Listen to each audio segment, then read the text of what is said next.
स्वागत है आप सभी का एक और एपिसोड में। मैं सईद खान और आप देख रहे हैं हकीकत इंडियन टीवी। यूक्रेन ने रूस पर 1 जून 2025 को एक ज़बरदस्त हमला किया है जिसमें $7 बिलियन यानी कि 58,000 करोड़ रुपए का रूस को नुकसान पहुंचा है। यह हमला छोटे ड्रोन से किया गया है जिसे नाम दिया गया है ऑपरेशन स्पाइडर वेब। रूस के सैन्य हवाई अड्डों पर यह हमला किया गया है जिसमें 41 से ज़्यादा रूसी विमान नष्ट हो गए हैं। इस नुकसान का अनुमान ये लगाया जा रहा है कि $7 बिलियन का नुकसान हुआ है। अगर इंडियन करेंसी में करें तो 58,000 करोड़ रुपए का रूस को नुकसान पहुंचा है। यूक्रेन इसकी तैयारी पिछले 1.5 साल से कर रहा था और इन ड्रोनों को छुपा कर ट्रकों में लाया गया था और रूस के सैन्य हवाई अड्डों के करीब इसे पहुंचाया गया था और इसे रिमोट से चलाया गया था, जिसकी भनक रूस को नहीं लग सकी। दूसरी तरफ इस्तांबुल में रूस और यूक्रेन के शांति वार्ता की कोशिश चल रही थी, किसी तरह इस मसले को शांतिपूर्वक सुलझाया जा सके, लेकिन ज़ेलेंस्की ने जो कुछ किया है इससे ये शांति वार्ता खटाई में पड़ गई है। जवाब में रूस ने यूक्रेन पर 772 ड्रोन और 7 मिसाइलों से जवाबी हमला किया जिसमें 12 यूक्रेन के सैनिकों की मौत हुई है।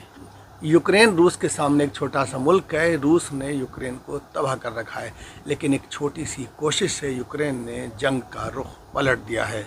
दूसरी खबर बांग्लादेश से जुड़ी हुई है। बांग्लादेश की एक अदालत ने शेख हसीना के खिलाफ जो आरोप तय हुए हैं उस पर सुनवाई की हामी भर ली है। शेख हसीना के खिलाफ मानवता के खिलाफ आरोप में मुकदमा चलेगा। साथ ही शेख हसीना, गृह मंत्री और एक पुलिस प्रमुख को वहाँ की अदालत ने 16 जून को अदालत में हाजिर होने के लिए कहा है। लेकिन शेख हसीना अगस्त 2024 से भारत में नोएडा के हिंडन एयरपोर्ट के पास एक गेस्ट हाउस में रुकी हुई हैं। बीते साल बांग्लादेश में काफ़ी उथल पुथल का रहा। दरअसल आरक्षण से जुड़े एक अदालत के फैसले में वहाँ पर छात्रों ने आंदोलन शुरू कर दिया और ये आंदोलन बढ़ते बढ़ते आंदोलन शेख हसीना के खिलाफ हो गया। शेख हसीना की हुकूमत ने और पुलिस ने इस आंदोलन को रोकने की, दबाने की तमाम तर कोशिशें की। ये आंदोलन उग्र होता चला गया और इस आंदोलन में 400 से ज़्यादा छात्रों की मौत हो गई। आखिरी आंदोलन शेख हसीना के घर तक पहुंच गया, यानी कि आंदोलनकारी उनके महल में यानी कि राष्ट्रपति भवन में भी घुस गए। शेख हसीना ने वहाँ से निकलना बेहतर समझा और वहाँ से रातों रात वो निकल कर इंडिया में पनाह लेने पर मजबूर हो गई। इस वक्त भी वो इंडिया में पनाह लिए हुए हैं।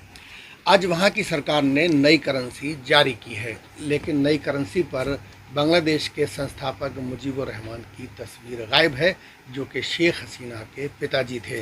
वहाँ की अंतरिम सरकार ने 1000, 50 टका और 20 टका के नोट जारी किए हैं, जिस पे अब शेख मुजीबुर रहमान की तस्वीर नहीं है। लेकिन मुजीबुर रहमान की तस्वीर वाली पुरानी करेंसी और जो सिक्के वहाँ पर चल रहे हैं उन पर अभी पाबंदी नहीं लगी है, यानी कि वो अभी भी चालू रहेंगे।